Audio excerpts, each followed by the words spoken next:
আরও 1 lakh ton diesel আমদানির সিদ্ধান্ত। নতুন অস্ত্র নিয়ে ইরানের হুঁশিয়ারি।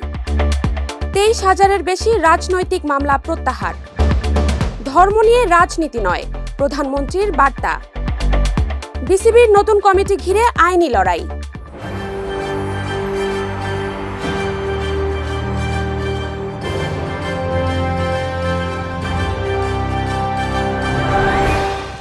দর্শক, আমন্ত্রণ জানাচ্ছি নাগরিক প্রতিদিনের নিউজরুম ইনসাইড থেকে।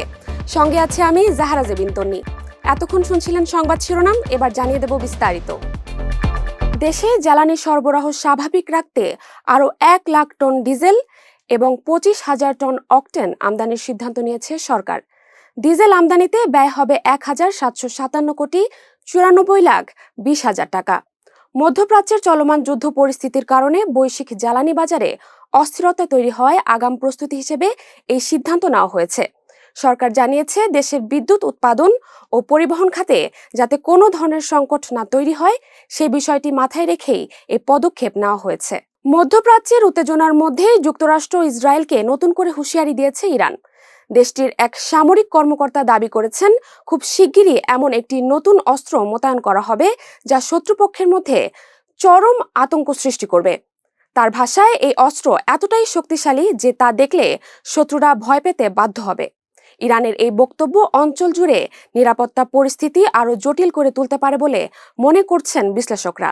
এ পর্যন্ত রাজনৈতিক কারণে দায়ের করা হয়রানিমূলক মোট 23,865টি মামলা প্রত্যাহার করা হয়েছে এবং বাকিগুলো প্রত্যাহার করার কার্যক্রম চলমান বলে জানিয়েছেন আইনমন্ত্রী মোহাম্মদ আসাদুজ্জামান। তিনি বলেন, জেলা কমিটির নিকট থেকে পাওয়া সুপারিশগুলো পরীক্ষা নিরীক্ষা করে মামলা প্রত্যাহারের কার্যক্রম গ্রহণ করার জন্য সরকার 8 মার্চ আইনমন্ত্রীকে আহ্বায়ক করে 6 সদস্য বিশিষ্ট কেন্দ্রীয় কমিটি গঠন করেছে।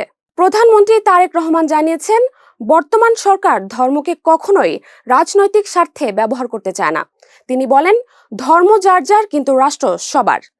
সব ধর্ম ও সম্প্রদায়ের মানুষের সমান অধিকার ও নিরাপত্তা নিশ্চিত করাই সরকারের প্রধান লক্ষ্য। বুদ্ধ পূর্ণিমা উপলক্ষে আয়োজিত এক অনুষ্ঠানে তিনি এই বার্তা দেন এবং সাম্প্রদায়িক সম্প্রীতি বজায় রাখার আহ্বান জানান। বাংলাদেশ ক্রিকেট বোর্ডের নতুন অ্যাডহক কমিটি গঠন নিয়ে শুরু হয়েছে আইনি লড়াই। তামিম ইকবালের নেতৃত্বাধীন 11 সদস্যের এই কমিটির বৈধতা চ্যালেঞ্জ করে হাইকোর্টে রিট দায়ের করা হয়েছে। জাতীয় ক্রীড়া পরিষদের সিদ্ধান্ত অনুযায়ী গঠিত এই কমিটি নিয়ে এখন আদালতে শুনানি হবে। দর্শক, এই ছিল নাগরিক প্রতিদিন নিউজরুম ইনসাইড থেকে সর্বশেষ। পরবর্তী সংবাদ দেখার আমন্ত্রণ জানিয়ে বিদায় নিচ্ছি। সে পর্যন্ত ভালো থাকুন, সুস্থ থাকুন।